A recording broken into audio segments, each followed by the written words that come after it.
So today we are talking about how to go from lazy to legendary in your LinkedIn profile and job search.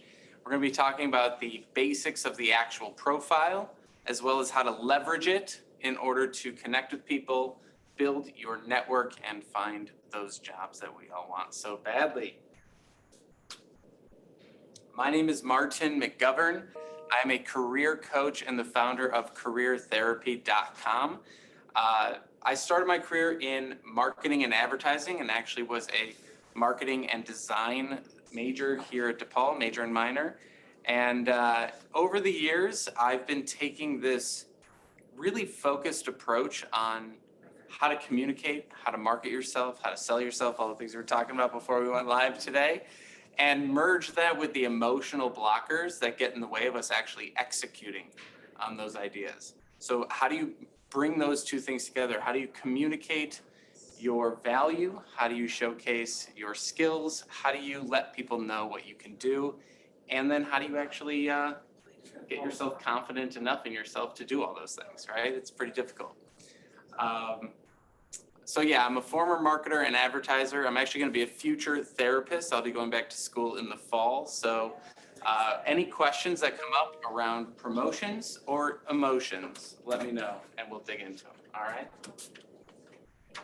And if there are questions that come up from folks who are remote today, please let us know in the chat, right? And you can ask the questions for them. I'll let you know. Or feel free to unmute and show your faces and ask the questions as well. I would love that. I always love seeing who's with us. So, leveling up your LinkedIn. What do I mean by this? Well, I'm going to break it into 3 different categories today. 1, what does a lazy LinkedIn profile look like? What does a lively LinkedIn profile look like? And then what does a legendary use of LinkedIn look like? So going beyond the profile, how do we actually use this platform? There are a number of plateaus that happen as you get started on LinkedIn. Does everyone here have a LinkedIn profile? Okay. So thankfully, none of us are in the no profile section. If you don't have a profile, chances are no one knows you exist, at least from a job search standpoint, because the job search is all about building trust with a company, right? So if they go online and try to find you and they can't find you, especially if you're in the world of marketing or business, the trust is broken already, right? It's like a dating profile with no photo. You're gonna have a hard time. So we need to be findable. So a lazy profile is just a profile that exists. Very minimum effort, it's up there, you can find me, but I just made it for class and I didn't put much effort past that, right? We all took that one class where the teacher made us create our profile. So a recruiter goes on and tries to find you and there's no photo and there's little information, they're not gonna know how to interact and they're not going to trust you still. So we will, as we build this lazy profile and put in the basic information like a photo and your title and all those things, your work history, you will get a huge shoot up in activity and visibility. You will improve your chances of being able to get an interview and all those things, but it will eventually plateau because there's not enough keywords being recognized on your profile to show up in results when recruiters start searching. So how do we get off of that plateau? Well, we create a lively profile.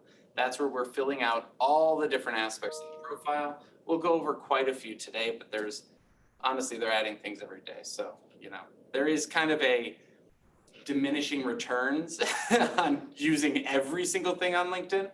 But we'll talk about that. And I think one of the funny things is like, at a certain point, your profile is good enough. And I'm not gonna I'd rather you just be good enough and move on to the next stage, which is a legendary profile, rather than tweaking and tweaking forever and ever. And a legendary profile is one in which we use all of LinkedIn's data to our advantage. So LinkedIn is a social media tool. And what are social media tools? They are data collection tools for advertisers. So we can call it a platform, we can call it a social network, we can call it all these things. It's an advertising platform at the end of the day. So use LinkedIn the way recruiters and companies use it, and use it to your advantage. And we'll get into what that means. Now, if you don't know where you're at on the profile build, LinkedIn has this great little thing that tells you where you're at. Are you basic, intermediate? Do you have this star at the end? I think they said like only 12% of people who have profiles actually get to a completed profile. So, goals, I guess. But you can see as you add things and do things, you'll move up this hierarchy and it will improve your visibility online. So don't take my word for it. LinkedIn has a tool built in. All right, so what's involved in a lazy profile? What do you think? Have you seen anyone's profiles that have been lazy? What have you seen out there? Just a profile picture, where they went to high school, what they're currently studying. Some might have activities in there, but most of them don't have like the extracurriculars, recommendations, or any of that. Mm-hmm. Absolutely. So a lazy profile includes just a few things.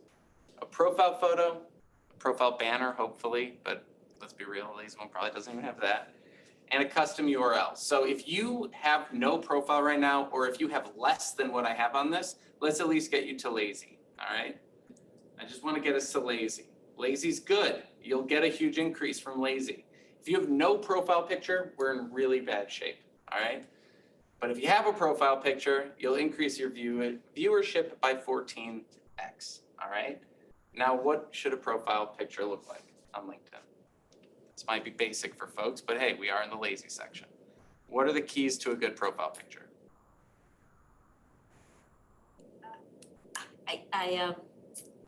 I did a photo shoot, right? Special photo shoot just for my profiles. And I remember my sister saying something that, "You're gonna pay money for that?" I said, "Hey, I want the 3-figure job. I have to look like I'm worth the 3-figure job." Damn right. So yes, I mean, and I do, even if I'm gonna do something with people, I do look at that. Yeah. Then again, I have marketing background, right? It's True, but here's the thing about marketing. Marketing works whether you have the background or not. Yeah. Like people who think, marketing doesn't work on me. I don't pay attention to that kind of stuff. They're the ones buying Dior bags and, wearing Nikes, right? So marketing works. It's a subconscious thing. And so if you go and you just look at people's profiles, you can pretty quickly find out which ones have good and bad photos, right? What are just some staples of a bad photo? What have you seen out there? Let's go that direction. I think it might be more fun. What are some bad photos that you've seen that you can remember? background on it. Like, Background? yes, something that you kind of get lost. In the background. In the of it. background. Yeah, so like if you've got some like pyramid behind you or something, it's like, what's going on here, right? If you've got sunglasses, I see it all the time, really bad, even though I had sunglasses sort of in my photo, but we'll move on from that. Unprofessional, like are you wearing a wedding dress? What's going on? Like, is that wedding the only photo you have of yourself? Come on, right? There's really an endless number of things. Are you too far away? Are you showing your whole body? Are you too closed in? Am I looking up your nose, right? Are you looking at the camera? Are you looking away from the camera? Are you smiling? So the basics are smile, let us see your eyes, and frame yourself correctly. So that's your shoulders and head perfectly centered. Obviously, 40-year-old virgin here shouldn't be your profile picture because it's goofy, but it's close. It's not that far off. I would just turn his head a little bit and just smile at the camera, right?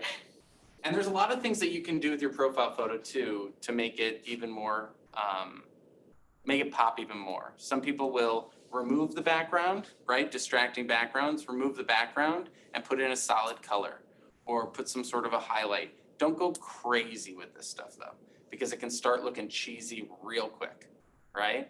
And so we kind of have to balance it. And then also think about your industry. Sometimes people are in, athletic wear, but because they work in the athletic industry, so that's probably okay, right? So we need it to be custom to us. Here's my current photo.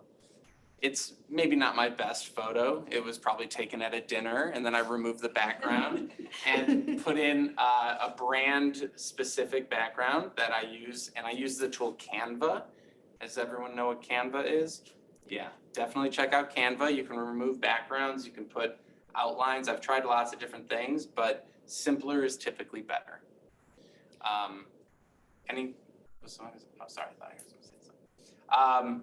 So go in and just make it simple, look straight ahead and smile.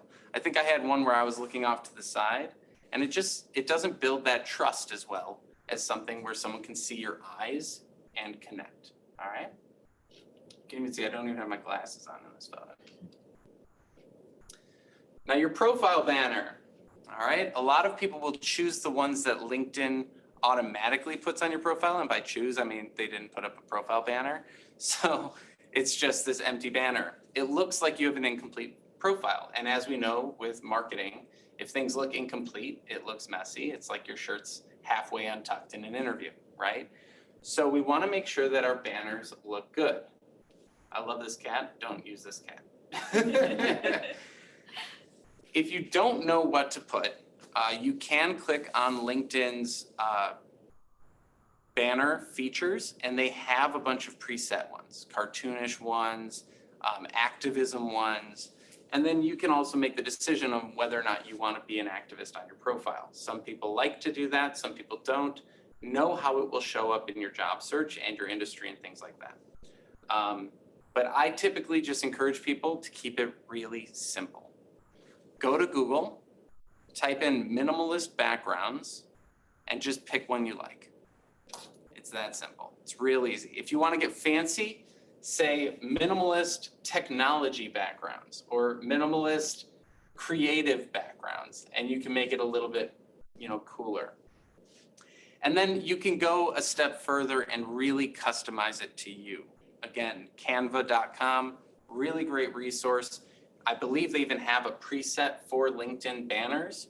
And what you can do is you can put your image up there, you can put your brand name in there, you can put your tagline in there, your social media in there. Again, it can get real cheesy real fast. So unless cheese is your brand, use sparingly, right? Use sparingly. This is my current profile banner. It's on brand, it matches my website, it matches the background of my photo, right? It has a bit of a call to action or a tagline in there for me. When you get to my page, you know what it is that I do. But if I wasn't using one that was branded, I could just use that really nice landscape in the background as well. Next up, we have custom URLs. Who here has customized their LinkedIn URL? That's all right. Anyone else? No, I have not done it. Okay. I didn't know that. I don't know how important this one is, to be honest, but it's on every single how to update your LinkedIn thing that I've ever researched. So go for it. The nice thing about it is that whenever you're asked to input your LinkedIn into an application and you have to go find that URL, if you customize it, you'll never have to do that again because you just type in linkedin.com/in/your name, and it's really straightforward. It's easier to share, easier to put places. When it's in your resume and you put that URL, it looks nicer, although you can just hyperlink the text as well. But there's a lot of stuff there. So go to the top right corner of your LinkedIn page, click Edit Public Profile and URL, and try to find something as close to your basic name as possible. It will also potentially help with your SEO results. Here's mine. Can't get much simpler, right? And every time I have to fill out anything that asks what my LinkedIn is, which happens more and more often in life, it's very easy to just type it in. So let's bring that all together, all right? Here's my current profile page. As it stands today, I change it constantly because I am, neurotic. But the basics all tie together. You can see a very clean photo where I'm looking ahead and smiling. a very clean background, some nice, meshing between the two. If you don't want to change the background of your photo, take a look at the background of your photo and maybe try and find a picture that matches the color scheme, just to kind of keep things on brand or, nicely tied together. And really that's it. That's it for a lazy profile. Now you see all these other things on here, like my headline and my schools and contact me for services and all that stuff. That's not a lazy profile stuff. That's the next section where we go a little bit deeper. But any questions on the basic profile and what you need to do to just be a lazy person on LinkedIn? I have a feeling not, but I thought I'd stop just in case. All right, how do we get a lively profile? Now that we have the basics, now that we're, a lazy person on LinkedIn, we want to start getting a little more activity, right? What do you think improves your chances of being seen and found on LinkedIn? Engage in the conversation. Engage, that's legendary. That's the next step. Lively is just you show up in results, right? Is it just liking? Right? Imagine if I had this profile here, but I didn't have a headline.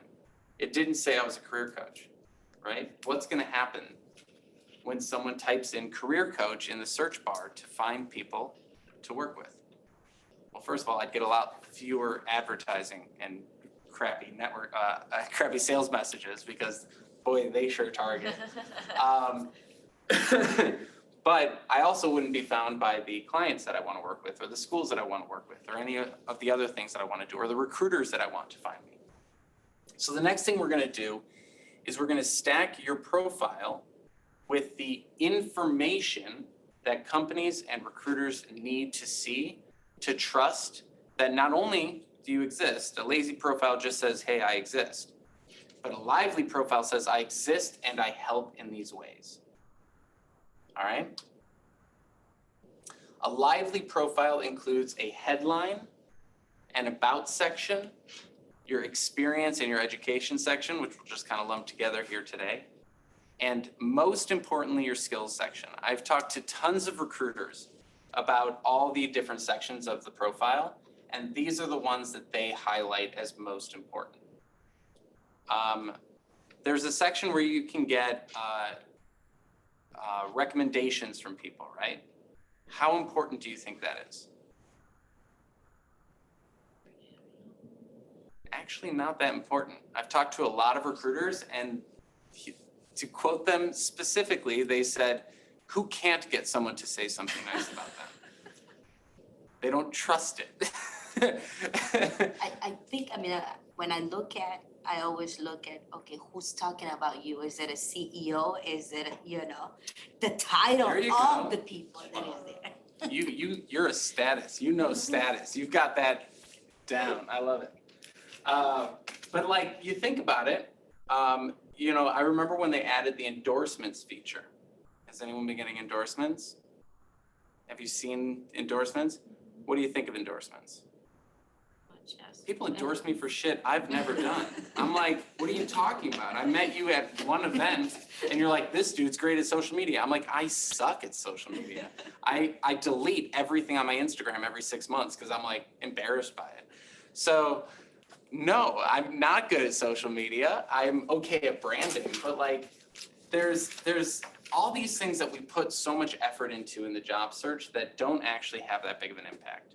Like minor tweaks to our resume over and over again for years and years and years, when a good enough resume is good enough, right? I think I edited my resume every week for the entire 4 years I was at DePaul, and just had conniption after conniption trying to make this thing perfect, and all I did was overdo it and make it, a bit cringy, right? Ooh, we can see the hallway over there. So these are the things we're going to focus on. And the rest of the profile, although helpful to continually add things, test things when new features are added, give it a try, it's kind of the law of diminishing returns, right? If you have the core profile really good, the other stuff, it starts to plateau again, right? There's that big shoot up when you get all your experience and everything in, and then it kind of plateaus, and you maybe get slight incremental improvements, but really at the end of the day, these are the things that we have to focus on. All right, so let's talk about our headline. This is where the branding comes into play. This is where your pitch comes into play. This is where knowing yourself and your value comes into play. All right? Most headlines are really simple. It just says career coach or lawyer or fashion designer, right? Whatever the thing is that you are. And that's perfectly fine. But there's a little bit of an issue when we're trying to maybe change careers or change jobs. Because I hear all the time when I'm working with people who are trying to go from teacher to UX designer or musician to web developer or military to cybersecurity. They say, well, I can't put cybersecurity or UX design or web development in my headline because I don't do that yet. I'm applying for those jobs. What do you think they should do? I know it's a tough one, right? That's a tough one because I do have the problem in it right now on all my profiles. I'm a fashion designer. And then at the bottom, I put a student at, DePaul. But I mean, now the degree's almost in my hands and I'm like, I'm a marketer very soon. Even though I do web design, I do marketing for my businesses and stuff, but I feel like, okay, if I don't have that degree yet, I don't know, but Yeah. I'm already doing the work. Yeah. So it's always, and then I said, just hold on. Because Yeah. then when I do that posting, finally I got my diploma, now I'm a marketer, then I can add it. And what changed on that day? Obviously you have a diploma, but what changed in you? It's another accomplishment Right. you have. So I whenever I talk about this, I frame it in the other direction. Let's say you're a marketing director and you lose your job. Do you cease to be a marketer? Are you no longer, do you have to go to your profile and strike marketer off because you lost your job that day? No, because these identities is the way we look at it. I am a marketer, or I am this thing. Your LinkedIn is a representation of you, but it's not you. It is a sales page for what you can do in the future, all right? So we have to own the things that we are learning or developing or aspiring to be. And we have to own them before we get them. Otherwise. To add marketer already. Right? Yes, 100%. Because I always said, okay, yeah, I'm a business owner too. I'm this, I'm that. And I always said, okay, what am I gonna concentrate right now? I'm working on a luxury children's clothing line, so I'm a fashion designer. I'm so much into fashion right now, but I'm also marketing because I want to get my job in marketing. So these are the two titles that I actually going for. Everything else is just skills that I have, but I'm not putting them there because then they're gonna say, oh my gosh, she's all this and this and that, and so I feel like. And there's a balance to be had here, right? So right now my profile says career coach, but at one point in time it said marketer and career coach, right? And prior to that, it just said marketer. But it said marketer, content marketer, and it had different kinds of marketing because this headline is not a representation of you. It is a keyword highlighter for the people who are searching for skills. If I don't put marketer in my headline, well, the recruiters are going to go to the search bar and they're going to type in marketer. And you're not going to be in that list. Or if you are, you're going to be dead at the bottom of that list. So if you want to be found for something, you have to post it. It's kind of the same way a startup will create advertisements for a product that they haven't created yet to see which ones perform better and then go, well, we got more signups for that one, so we'll just cancel this one and we'll only build the one that we got the more signups for. It doesn't exist yet, but they're putting it out there so that people know that there's the option and then they can run with that once they have the feedback loop. So basically what I'm trying to get at here is make your headline focused on what you will do for companies. And if you're already in class and you're already learning things, you're already that thing, right? The first step to getting into any industry is to study that industry. And everyone who's in that industry had to do that, so you already qualify. And there is no like person sitting on a giant chair slapping you with a ruler for doing things. So just do it. Now, your job title isn't the only thing you should put in the headline. Because honestly, no one cares, right? And that's a bigger thing that I just want to throw out there. It's like, no one really cares about your LinkedIn profile at the end of the day. You care way more than anyone else. What do the people coming to your profile care about? I think it depends what kind of people are coming into your profile. All right, recruiters. What do recruiters care about when they come to your profile? Your skills, what companies you have worked for. Is it easy to sell you to a client? Do you have a big name school or a big name company on your profile? If so, it's easy to sell you because you're already vetted and I don't have to do a lot of work and I get my commission and I go home. That's what recruiters care about. What does an employer care about if they come to your profile?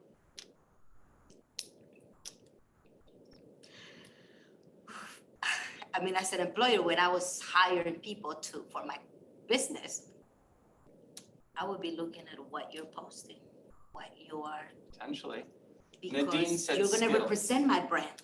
Do you align with my values too? Do you So align? value alignment could be big, and we can talk about that in the about section. But we also had skills. So skills, values, your vibe in a way. But really what they care about at the end of the day, and the reason they care about skills and the reason they care about vibe and the reason they care about all that stuff is because hiring teams have problems. That's why they're hiring. No company really cares about you. They care about how you solve their problems, right? The same way you don't really care about Nike, you care about how their shoes give you clout or help you play basketball or help you do whatever the things that you're trying to do, right? So it's not about your job title. No one gives a crap that I'm a career coach. Unless they're job seeking and they need help with their resume and networking and whatever else they need. Then they go, oh, you're a career coach. Are you the kind of career coach who can help me? And then we get on a phone call and they go, sell yourself to me, right? Or whatever the thing is, right? So like, that's the same with the job search, right? They don't care that you're a marketer. What they care about is their marketing problems. So we need to address their problems in our sales message. And this is where I want to shift the focus of the job search off of you. Because everything on the internet is all about like personal branding and like it's giving people horrible anxiety and like having people have breakdowns. And it's just like, just shift that spotlight somewhere else, please, anywhere else. Focus it back on the company and their problems. So when you write your headline, and I'd love for everyone to do this right now, what is your title and how does it help? All right. So, marketer helping companies build their brand. Marketer helping companies connect with their customers through social media. Marketer helping companies acquire and retain new clients. Marketer helping companies, right? It can go on and on all day.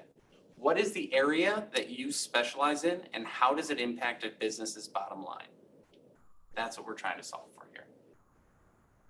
Oh, I keep stepping out of frame, didn't even realize that. So what do we got? Put it in the chat too, if you're in the chat.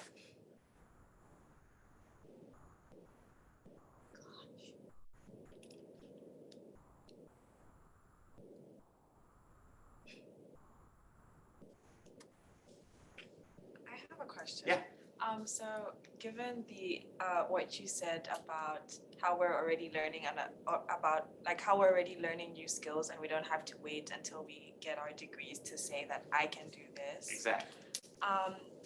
Would you say that with certain industries, maybe, I don't know if it applies across the board, because I do want a career in project management, and I do have the organizational skills and some of that. I don't have the certifications yet. That's fine. So would it, like in this example, would it be okay to say aspiring project manager to help so-and-so? Can I just say? I appreciate you asking that question, I really Yeah. do, because it's a fundamental piece of the job search that's an issue. If I told you that I'm a career coach who is trying to get better at writing resumes, how much are you gonna pay me to write your resume? I'm not sure, but Much not as less much as, than if yeah, I was confident. right. Or you would be questioned, like, I would be like, should I talk with Yeah, him? like, is he? Yes, I'm being the guinea pig, right? yeah, exactly. All right, we've got Nadine says, account manager helping companies find solutions. I appreciate the effort, but find what solutions? Solutions to what problems? Every job is a job that finds solutions. So back to your question, and sorry to call you out there. You're not here, so I'm just like catching the words. To your point of aspiring, again, no one cares about you. Right. What problems will you be able to solve by the time they hire you? And the way I like to phrase it is, with enough time and access to Google, what can you do if they hire you for that job? And that's what you should be talking confidently about. I can't solve every job search problem that every single person has. People come to me, they talk about mental health, they talk about suicide, they talk about things that are way outside my pedigree. And I have to go, I have a boundary, or I don't know that yet, or whatever the thing might be. Someone asked me questions about visas the other day. And I was like, yeah, that's, that, I'm sure there are career coaches that work with people on their visas, and I'd be happy to introduce you to them. But I'm not gonna go out and market myself as I'm a career coach, but please don't ask me about visas. like, if it comes up, you say you can't do it. Right. Or if it comes up, you say, I can't do it yet, but I'll go learn it and be able to do it in this job once I get there. So again, your LinkedIn profile is not a representation of how you feel about yourself. It is a marketing platform for your skills. And I don't see companies out there hesitating in their marketing messaging. And so one of my core tenets is talk to companies the way that they talk to you. Have you ever seen a job description that started with, this job is open because 6 months ago we laid off 30% of our workforce and put all of that work on the shoulders of whoever was left. And those people burnt out and quit, and now we have to hire for new people. Have you ever seen a job listing that says, we think you'll be able to move up in this company if things go well? No. So talk to companies the way they talk to you. They're overly confident. We should be just confident. I don't even care about overly, just basic confidence, right? And so a company will never come to you and say, revenue was down last year. We hope this position will be around in 6 months. No, Netflix is going to hire you, have you move across the country, and then lay you off 6 months later, like I saw on Twitter the other day. They're not going to tell you all their issues, so don't lead with insecurity. Companies don't lead with insecurity. We shouldn't lead with insecurity. By the time you get hired for that job, will you be good at this? And when I say good, I mean competent enough to Google it when you're there. Right? I'm lowering the bar a lot because I know that it's not going to actually change how you feel. So I'm bringing the bar down here and you're still going to not do what I say. So like, it's okay. Like, just try and get out of your own way a little bit more with each thing we do. We have a raised hand and a couple Yes, please. examples, so let me unmute me. Admit. Yep. Hello. Hey, how are you? Good. How are you? Good. I have a question. So, what if you're speaking to someone who has, I'll call it, 2 careers, a full-time job and aspiring entrepreneur? what would you do there? Because I don't want to be like, business operations professional and like business operations professional helping streamline your business and entrepreneur helping, like it just gets cumbersome. I don't know. That's a great question, and the answer is nuanced. Are you trying to find a job, or are you trying to get customers? Are you trying to find your next career move, or are you trying to attract customers to your entrepreneurship endeavors? So if I want to focus on my entrepreneurship job, what if a current employer or current colleague's like, hey, what's up with this? I look at it more as, what message do you lead with? You can have both messages. It muddles the message a little bit, but like I said, for years, I was marketer and career coach. But I also wasn't hiding it from anyone. So anyone who asked, I said, yeah, on the side, I do career coaching. So that's in my profile. And I was just confident about it. Now, other people work at companies that are a little bit, let's say, micromanagey, and your boss isn't going to like that you do things outside of work and you're maybe hiding it. Then if you're hiding it, don't post it.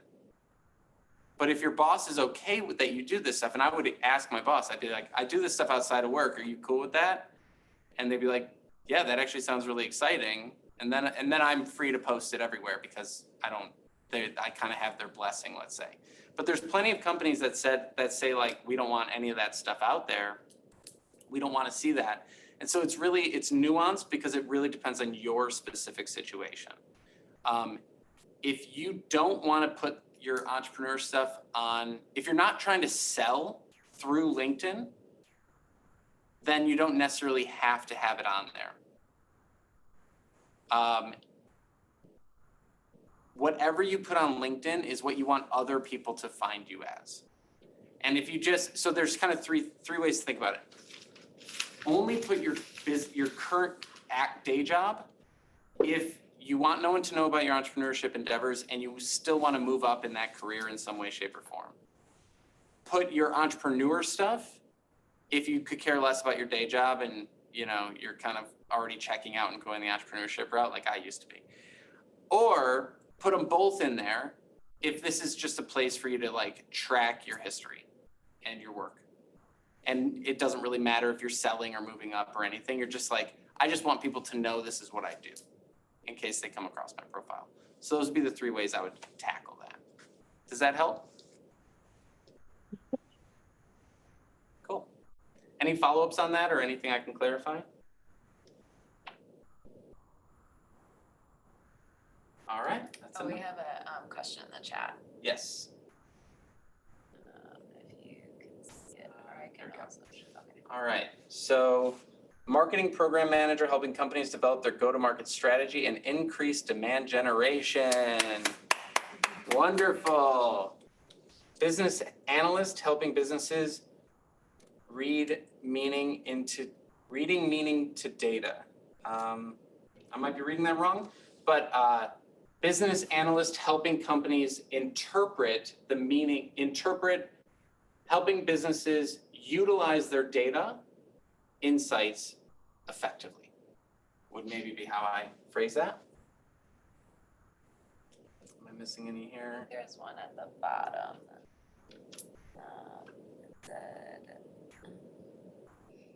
What if your title at company and account manager to business analyst, I cannot change it before I find a new position, but I will not find a new position with the current title. Okay, so this is where I would say, do you do any business analyst work in your current job? Or is it completely new? And if it's completely new, are you studying it in any way, shape, or form, or doing it as a side project or a personal project in any way, shape, or form? If you're doing anything with the new job title, add it to your profile. If you're not doing anything with it and you're just kind of like hoping someday you're going to get that job or it's like the next move up, let's say you're just trying to get a promotion or something, and that's the next title above where you're at. I wouldn't like if you're a marketing analyst and you want to be a senior marketing analyst, you don't have to put senior on your profile. You just have to apply for the next up role. So if your roles are kind of like layering up within each other, that's where I think you don't have to add it to the profile.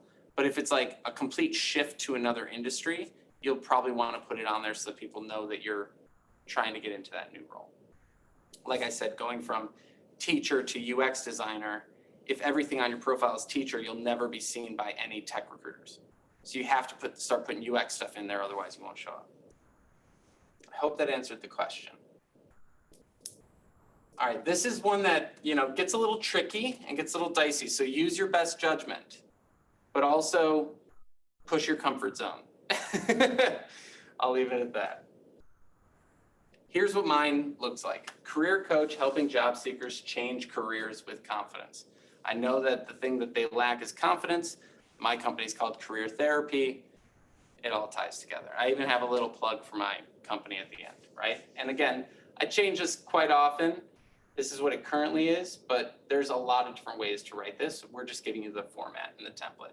So let's say you realize you don't want to do content marketing, or you don't want to do that specific implementation of whatever you're doing. Then think of, all right, well, if I switch to social media, how does that impact the business's bottom lines and their goals? And then adjust your value add at the end to match. All right, next up, we're going to get into your about section, okay? In your about section, this is an area that honestly, you can add a ton of different things. But we're going to start small. We're going to start with the basics, and then if you want to add in additional keywords or other things, you're more than welcome to. But typically, when it comes to the about section, this is your one sentence elevator pitch that you can actually put at the top of your resume as well, in your summary, resume summary. And this is where we write what we used to do, what we're currently doing, and how that benefits the company. So it's just a little bit, it's what we had in the headline, but with a little bit more context. So this might be where we put in our previous role and tie and connect those dots for companies. Because remember, companies don't actually care about us, they care about how what we do helps them. So if I were to write this, it would be merging a background in marketing with career coaching or career development. I help schools improve student outcomes. So it's marketing to give some flavor and differentiation. I'm not just a career coach, I'm a career coach with a history, and I help in this way. So let's say you're going from teacher to UX designer to help companies improve the engagement on their website, the user engagement on their website. Merging a background in education and user experience design, I help companies improve engagement, improve user engagement on their website, something along those lines, or improve retention or improve conversion or whatever things you want to highlight. So let's try this. Your past, your present, and your future. I used to do this, that led me to where I am today, and here's how I'm going to help your business in the future with the history that I have. Put it in the chat if you've got it. And we've already got half of this done, so it shouldn't be that hard. Anyone want to share? Come on video and share, or anyone in the room? No, I'm having a problem because, all right, so I'm graduating in marketing, but I'm open to the job opportunities I'm looking into. I want to do marketing. I would love to work for a company in marketing, but also, I have the fashion background, fashion designer, sales and everything. I also want to become a buyer. So right now, that's my thing. What do I put? Because So you want to wait until you've had conversations with those people and found out where your niche is. We don't want to sell before we know our niche. So once you figure out your niche and what you're going after, you update your profile to match. And then in 2 months, if you realize that wasn't the right niche, and I like both. These are the things that I wanted to. Sure. So I'm actually, I'm not young like, a lot of people here. So I am not, like, I know what I want. I want any of these, but I have, I'm looking for the opportunities where I'm open minded because these two things I'm in love with. Sure. So typically what you would do in that situation, because you don't want a confusing profile, is broaden it. Use the bigger idea. So I could say I'm a marketer who is helping people build Shopify sites and sell their merchandise. Or I could say I'm a marketer who helps you gain visibility online. So just broaden it out and try and make it all encompassing until you know who you're talking to. And then maybe other messaging gets more specific, like when you're in a room talking to this person about this solution. But your online presence can be a little bit broader. You could also test doing both, having both in there. So I'm this, and I help with this and this. It just gets confusing. The more words, the more people tune out. And I realize we're gonna go a bit over time today. Is that okay? Yeah. Okay. Feel free to head out if you have to, but I thought this section was gonna go much faster. It's a good question. So here is, yeah, thank you for your participation. It's amazing. I love it. I thought I was gonna just like, oh, no one's saying anything. Okay. So here's my about. You can see it's kind of gotten bloated. I haven't gone through and cleaned it up. And it's got a lot of things from a lot of different areas of my life. But the main thing is that merging a background in marketing, I working with startups and Fortune 500 brands. With career development, I help individuals overcome imposter syndrome, define their personal brands, and build career confidence. That's actually a very lengthy version of what I would probably say today, because I wrote this a long time ago. So I would even tighten that up more, kind of to your point, but it's not like this is hurting me in any way, right? And so I also have different things that I work with, past clients that I've worked with. I've kind of put in a lot of keywords here. So you can put a lot in your about section, but really the key thing is to have that core message in there so that people know what you do. And you can actually see up at the top, career coach helping professionals stress less, earn more, and enjoy their work. That's like an even newer version of my pitch. This is a little bloated, but that it just kind of shows the flexibility of the about section. Next up, your experience and your education. I'm gonna go through this one real quick because it's kind of straightforward. Take your resume and copy paste it into your LinkedIn. If you have a good resume, that's all you really need to do. And the main thing I would point out is that you want your company logo to show up. So if it's not showing up, try and figure out how to get it to show up, like by typing it in different ways. Maybe look at other people you worked with profiles and see what they typed in. Maybe it's like has to be written a certain abbreviation or something. And then see these sub bullets that I have. If you go in and you add another job, if you've had multiple jobs at the same company, try and sub bullet them rather than have them in separate sections. All you have to do is put in a new experience with the same company and a different job title, and it will give you sub bullets. So, and you can also add media if you'd like. But yeah, this is just basically my resume plus media. And the job titles, I guess I'll throw in this one last thing. Titles are goofy, and companies have sometimes give you titles that don't align with what your responsibilities are. If you're scared of your company coming back to your page and being like, Martin, you weren't exactly a program man. I was a program manager, but like, let's say I wasn't. You weren't exactly a program manager. You were a project manager. And first of all, I've never seen that happen. But if you're worried about it, put your actual title and then put in parentheses like what you did, because this will also help improve your SEO and the search results when recruiters are looking for stuff. I just see people get too caught up like, oh, I was a marketing associate. I'm like, but you want a job in content marketing. Did you do content marketing as a marketing associate? Yes, I did. All right, put that in parentheses so that you don't lose that SEO. And all the stuff that we went over just now, the most important one next to the headline is your skills section. This is the one everyone overlooks. Way more important than recommendations, way more important than endorsements. go to your skills section, and people don't know this, you can add your own skills. You don't have to have other people add them. So you can add up to 50 skills, delete ones that are kind of generic, add in ones that are technical and highly specific.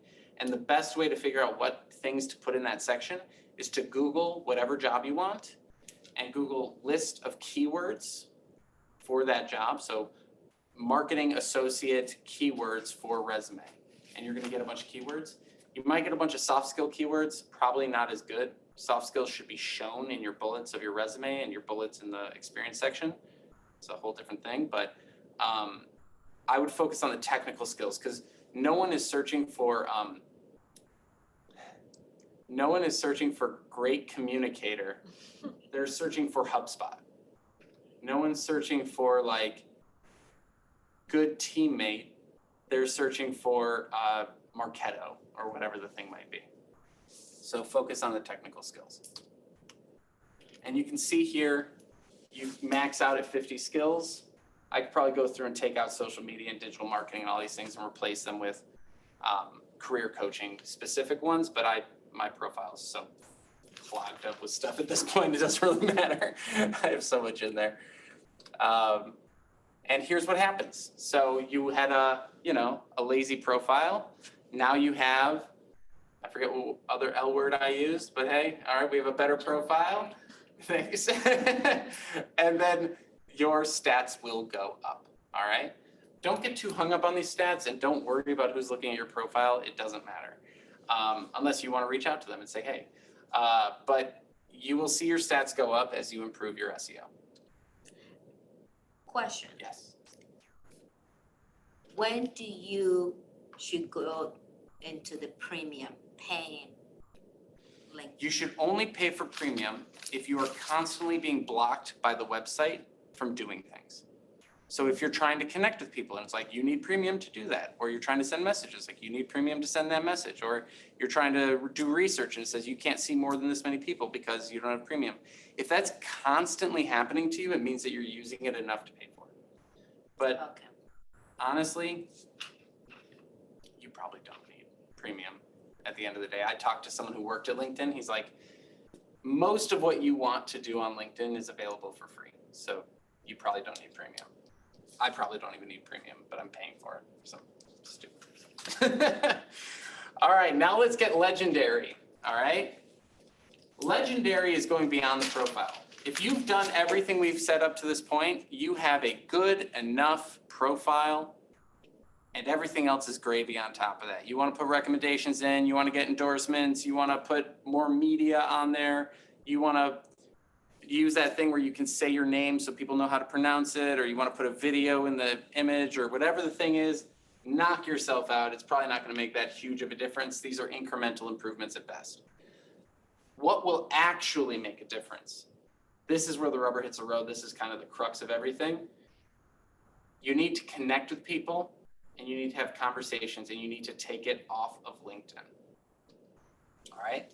80% of jobs are found through networking and referrals. LinkedIn's job board does not have every job.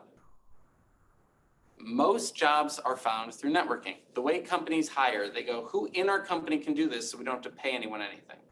Then they say, no one. Who in our company knows someone who can do this so that we don't have to waste a bunch of time hiring and talking to people, and we can kind of get, a friend of a friend, which is more likely to fit, right?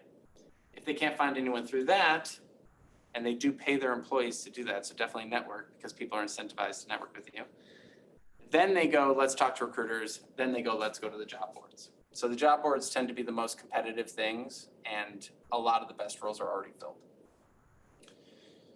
The sort of rule of thumb that exists is like get to 500 connections. If you're at 500 connections, it stops counting. It just says you have more than 500 connections.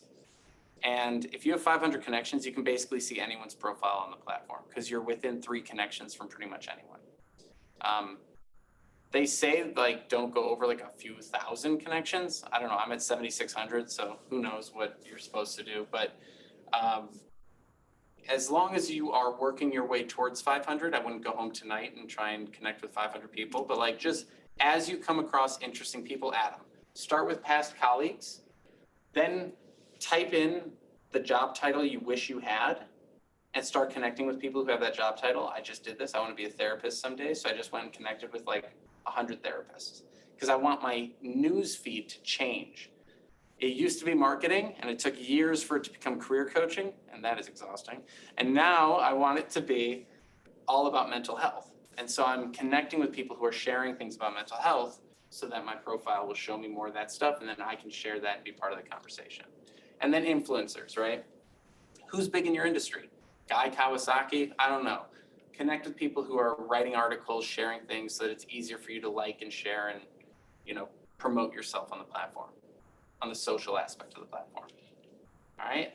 Like I said, it stops counting after 500. All right, it's a touchdown. It stops counting after 500. So toss it up there and you should be good to go. And again, give yourself time to do this. This is a, as you go, add good people. Don't just blanket add everyone. Although I've done that too, so it works too. All right, this is where the rubber hits the road. LinkedIn, like I said at the beginning, is a data collection tool in addition to a social network and all the other, and a platform tool and a content tool. But the people that keep LinkedIn functioning and the company making money are the recruiters and the companies. They are paying for user data. And that's the core of all social media. Advertisers paying for data. So why do we let recruiters and companies have all the fun while we sit there hoping they see our profile? Let's use their tools. You can actually use the people search the same way a recruiter could use it, or at least in a variation of it, and find people who are doing the job you wish you had. And once you find those people, you can see what companies they're at. You can see what's on their profiles. You can get inspiration, steal from their profiles. You can, you can do all sorts of things, right? You can reach out to them. You can learn. If you keep going to the job boards, you'll notice that they get repetitive, right? Oh, I keep seeing the same companies over and over again. Yeah. The companies that aren't posting on the job boards are the ones that have hired for the position already. So what you want to do is meet those people, get those referrals, and get the jobs that aren't even posted. It's called the hidden job market. And you do that by looking up and connecting with the people who are already working in the industry you wish you were in. Be curious, not picky, and use these filters: the title, the city, and the industry that you want to work in. I'll show you what that looks like now. So first up, your industry. If you Google LinkedIn industry codes, this is all the different ways that companies can categorize themselves on LinkedIn on the back end. This is the developer tool. So let's say you want to hyper-focus your search on banking or fashion or something along those lines. I want to find people who work in marketing in the fashion industry. That's going to give you a very narrow list of people that are going to be highly relevant to your job search versus putting in marketing and having 1,000 people to talk to, right? Maybe it'll only give you 20 people, right? So use this. Sometimes it's too narrow, and then you have to kind of like broaden it out again. Like if you say, I'm trying to find business analyst positions in animation, you probably won't find anyone. In Chicago or in let's say Alberta, I don't know. Like you're probably not going to get a result. So if you get 0 results, just broaden the search, change one of the filters. And here's what that actually looks like. You go to the LinkedIn search bar and you don't type anything in. You just hit enter. You click on it and hit enter. It takes you to the LinkedIn data page. And the data page has everything that you can filter in the data from LinkedIn. People, posts, jobs, companies, groups, schools, events, courses, services. Everyone always clicks jobs. That's great. Use it. It's a good tool. But no one ever clicks people. And man, there is some value in that one. Once you click on people, you're going to see that there's 763 million people. It's actually 850 million now. It's too many people to meet with. So that's why we have these filters. So you go to the right-hand side and you click filter. It pulls up this drop-down. And then you scroll to the keywords at the bottom of the filters and type in your job. So I would put in career coaches or therapists or marketers. Not marketers, but marketer, right? Because it's whatever they have in their profile, right? And again, this is what the recruiters are doing. They're going, I need a marketer, or I need HubSpot, or I need data analyst. They're not going to type in aspiring data analyst, right? They're going to type in data analyst. So you put in the title of the people you want, you put in the city that you live in, and maybe the industry, if you want to get really hyper specific, if you know what industry you want to be in. And what that does is it brings up a much more focused list of people. And these are the people who are already doing the job that you wish you had. The best people to learn from, to connect with, are the people who already have the job, because they're going to get promoted or fired or quit. And you want to be the person that gets recommended for that job after one of those things happens. If they get fired, they probably won't recommend you, but you get my point. Although that did happen. So use these search filters. They're incredibly powerful. It's probably the thing I do most on LinkedIn, more than content. Now that you have this list of people to connect with, how do you connect? Do you hit the connect button and then write them a note in that connection box that has the note and then send that off to them? I mean, that's nice if you just want to say, hey, I came across an article you wrote, or I liked your talk, or whatever the thing was. That's a nice way to do it. But if you want action, if you want them to do something, you have to find a different way to connect. Because if someone connects with you, they're probably not going to meet with you. It's asking for two things. And we all know marketing fatigue, right? If you have an email and it has one thing, new dress, click. I want that dress, right? 3 new dresses, it goes down, right? 20 new dresses, I'm not reading that email, right? Dresses and handbags and bears, oh my, right? Like, the more stuff you throw at someone, the less, it's not even like out of any sort of personal malice, it's just overwhelm, right? Oh, I have to connect with this person and I have to meet with this person, that's too much.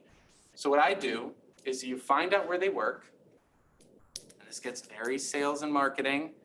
I hope that this group is a little bit more open to it than maybe my cybersecurity people who are like, finding people's information. And I'm like, yeah, that's kind of, aren't you supposed to be hackers?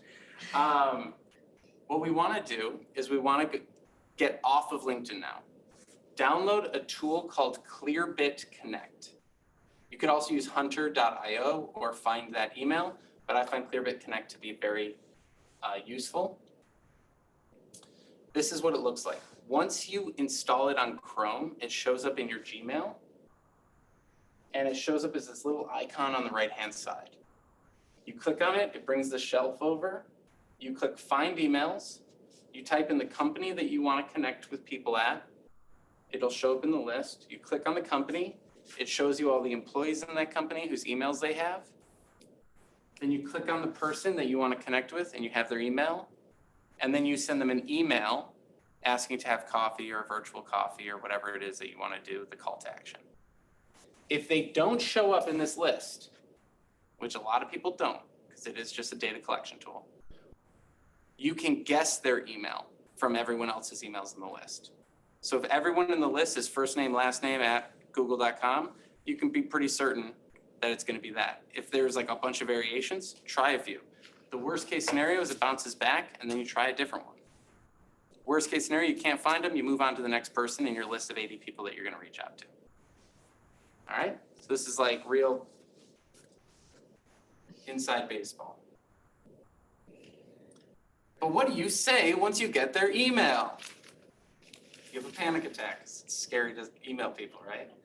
Just say hello, keep it short, make it about them, and have a clear call to action. The worst one I ever saw, and we're almost at the end here, so I appreciate everyone for staying late. The worst one I saw was someone sent it through LinkedIn, and they sent about an 8-paragraph message and said, hi, my name is, I went to school here. I want this job.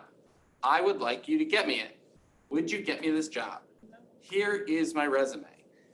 Let me know if you have any questions. And I read it and they said, I don't know, Martin. I don't know if this emailing people thing works. And I was like, yeah, not for you. And I go, what questions did you expect this person to have for you?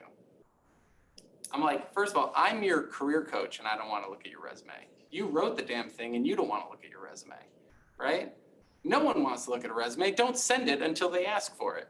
When they say, send me your resume, then you send the resume, then they print it off, they look at it for half a second and go, good enough for me. And then because they've already talked to you. Like that's the ideal place to be, right? Or they've got a referral or something. So we don't send the resume until they ask for it or until we apply online. And we don't tell them our life story. Remember, we don't matter. They matter. Their problems matter, right? If Nike came to you and said, buy our shoes so that our shareholders make more money, you'd be like, go to hell.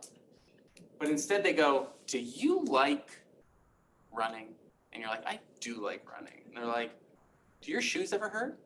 Sometimes. These ones don't. Tell me more, right? You have to sell to them in the way that they care about.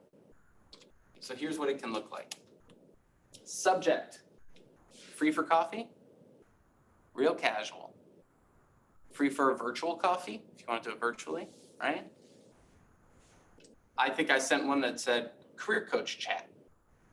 Really just chill, you know? So then they open it, career coach chat, what's that?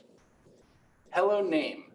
Recently, while researching this industry, remember we did that LinkedIn search by industry? So we're being honest, this is how we found them, right? We're not making up anything, we're not lying. Recently, while researching the electric car industry or the marketing industry or the financial industry, the fintech industry, your profile came up. It literally did in the list. We're being completely honest here, transparent. It looks like you're doing some interesting things as a marketing analyst at Discover Card. All right? I'd be curious to learn more about your work. So you've already established why you want to talk. You're not asking for a job, but you're not asking for a job because all networking is kind of baselined with I want a job, right? Like they already kind of know, just like if you're on a dating app, you want to go on a date. Would you be open to grabbing coffee or a virtual coffee and chatting? And here's the key that I give this template to people and they never do this. At this time and date. If you don't put a deadline, what people typically go is, let me know when works for you. And if they don't respond, and then you come to me and you go, they didn't respond, they hate me. I go, no, you gave them an out. It's like, Nike got you to admit that you like to run, that you have hurting feet, that their shoes are a better solution. Then they go, and if you want to, look at shoes, I guess go to our website. The drop-off rate's going to be huge, No, they have to go, here's the button, go check out the shoe, right? Immediately. We don't want there to be a delay, and we want to give them a deadline. This email makes it easy for them to say yes or no. Yes, I want to meet, or no, I don't. Or that date doesn't work, can you send over some more? And the deadline though, I don't like when I get approached and they give me a deadline because it means, I'm a busy person. It means like, oh, you're already giving me without even thinking that Sure. my life is busy, is whatever, Yeah. So That's to me, fine. So I take it like, if you would like to adjust that, you could say, grabbing coffee to suggest a time. Here's some options to make it easy, but I could also be flexible to your schedule. You can adjust it. But the other thing about having some sort of deadline is if they don't respond to you by that date, you can follow up and go, looks like we missed each other. Would still love to chat if you're up for it. Here's maybe some other times we could chat. And then if they don't respond to that one, leave them alone. because I always see it as like, okay, you are the one that needs me. So you have to accommodate your time to my time. Fair enough. That's the way I see it. I'm like, so I'm the one that needs you. I'm gonna be, when can we meet? Sure. And again, that's fine. But if you ask the question, your response rate will lower. Okay. So if you make a suggestion, I'm just talking about increasing response rates. It's literal sales. If you reach out to a company and you say, call me back whenever you'd like, and you hang up the phone, they're not going to call you back. But if you send a message that says, hey, I'm going to call you at 8:45 tomorrow, maybe I'll catch you between calls, which is something I saw the other day. And the person was like, this dude is getting the sales job, right? It's showing initiative and it's showing that you're it's going to increase your outcomes. Again, you can change anything, but have some sort of call to action. That's the main thing. If you don't ask for the thing you want, they will not suggest it out of nowhere. And so that's the main thing that I want to get through. But you can change the template if you'd like. No, because I want to tell you, somebody said it actually yesterday. So are we gonna talk? And I'm like, yesterday I'm at school and everything. And I said, so what's the answer? I block him, Good, because you shouldn't say, so are we going to talk? you know, so, I'm- you know. this but is he all- was, this "Can is we all talk coming- between this time, this time, this time?" This is all coming from curious excitement and helpfulness. I guess I should have framed this with an additional thought, which is your entire tone should be one of I'm here to help. I'm here to help. Your company has a listing. I know you're hiring. I'm not going to bring that up right away. That's like asking to get married on a first date.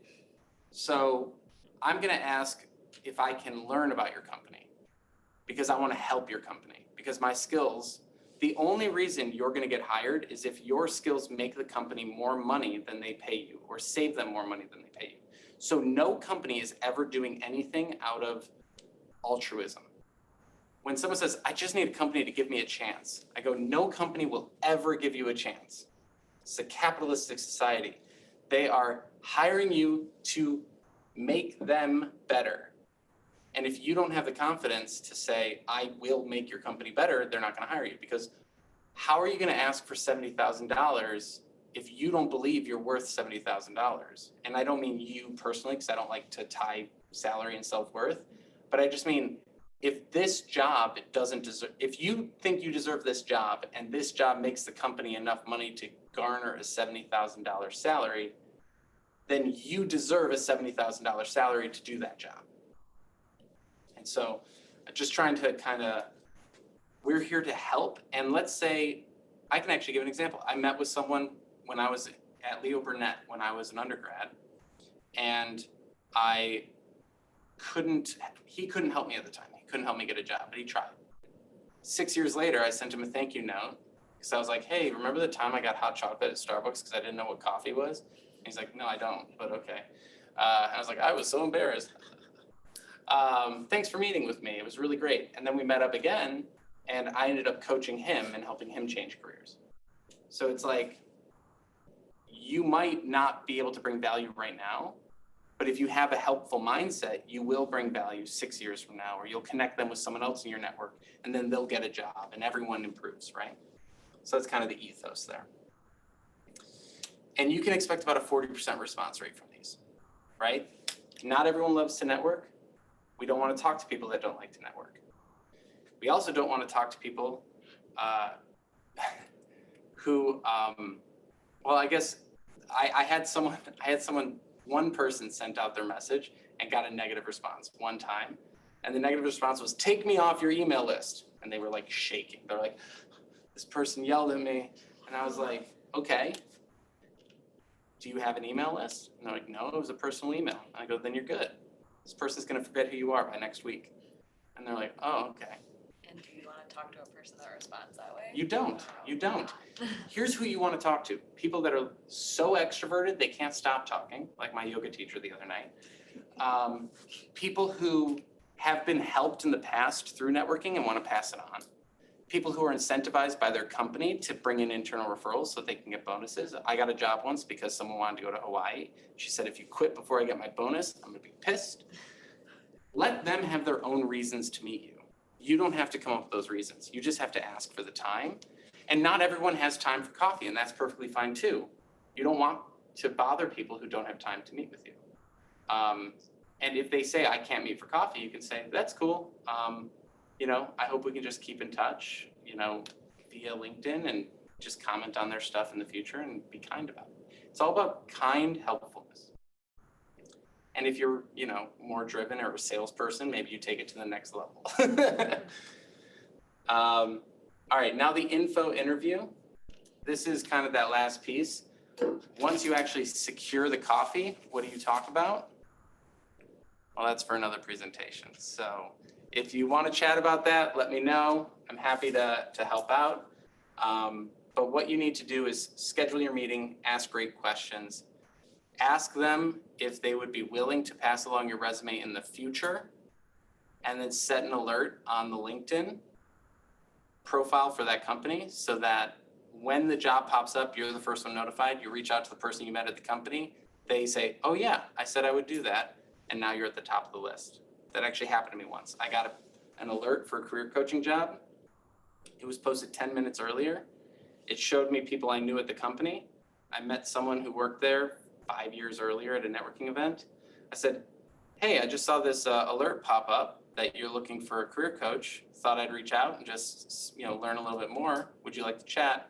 They go, you were actually on my short list. We talked the next morning and I was working there by the end of the week. So if you do this right, it can play out pretty smoothly. Now that's like top level lucky status, but that's what we're trying to get at. And here's an example of an outreach that I did using that template.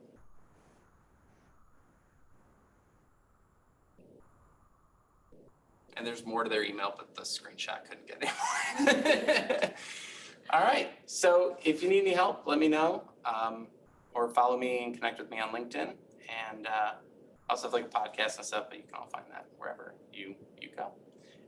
We'll open it up for questions. I know we're way over time, so I really appreciate everyone for hanging out and letting me go long.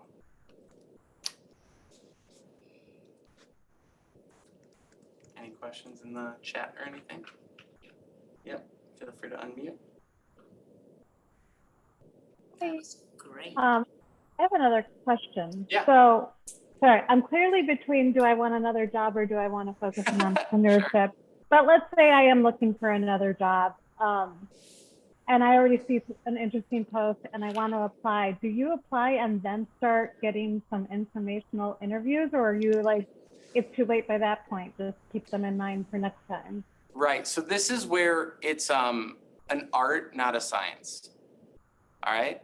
These are all best practices, but they are by no means rules. Okay. So is every single person in my 7,000 connections someone that I met with before I connected with them? Absolutely not. There's no way I've met with that. Maybe I've met with that many people, but I don't know. Definitely haven't met everyone in my LinkedIn profile. So I would say try things out. If you come across someone's profile and they're in Europe, you're probably not going to talk to them in the next week. So connect with them. If you come across a job listing and it's already highly competitive, apply to it. Don't wait till you've met someone at the company. Apply to it and then also reach out to someone at the company, but don't have an expectation of them. Don't assume they're going to pass along your resume just because you've reached out. You can still ask though. I've had people apply for a job and get the internal referral and it moves them up in the ranking. Other companies, they're well, you've already applied online, so you can't do the internal referral. It's all kind of a mishmash. So I would say the best possible scenario is you've met the person, then the job opens up, then you get the referral, and then you get to the top of the list. But don't worry if it's messy and don't worry if you do it out of order. And I say, if the question is, should I or should I not? The answer is almost always, you should, whatever it is. I've had people go, I spent a half hour yesterday trying to figure out who I should network with. And I went, in that half hour, you should have sent out 80 requests to network with people that you didn't even read their profiles before sending out those messages. They have the job title you want, they're worth talking to, in my mind. Because you'll only get 40% of them responding to you, and you'll probably only meet a percentage of those people. So more, and then let the chips fall where they may. Again, it's marketing, right? Should I market on Instagram or on TikTok? The answer is both, and see which one performs better. If you don't know your market, but if you know where your market Well, there's is that at, too. don't waste your time on platforms that Exactly. And don't use LinkedIn for your entrepreneurship venture if that's not where the audience is. I'm a career coach, so obviously LinkedIn, right? I could go to TikTok. I have been on TikTok. Some things have gone extra views, but I have no idea. I don't know what that means. I'm like, Were you dancing there? no, God. No, thank God. I made 2 really weird videos and then I lost access to that account and they're just out there. Yeah, I hope that was helpful. Did that answer your question? Okay. Any other questions? No, it was great. My God, a lot of points that I gotta go back and work on my LinkedIn. For sure. And give yourself grace, right? It's a process. You're not gonna be perfect. It's think of it more of an evolution than like a final spot. Like, this is all true today, and then 2 years from now, the platform's gonna look different and this presentation won't work anymore. Or there'll be a whole new platform that is now suddenly as Exactly. important. Yeah, I mean, we're still doing cover letters and resumes when LinkedIn exists. That was supposed to replace those, right? But write a cover letter that used to be sent through fax machines and in actual letters because the job was posted in a newspaper. And the job is posted online. It's all tied together digitally. Why do we need? I could go on for days. All right, I'll let you all go. Thanks for putting up with me for the extra time. Thank you.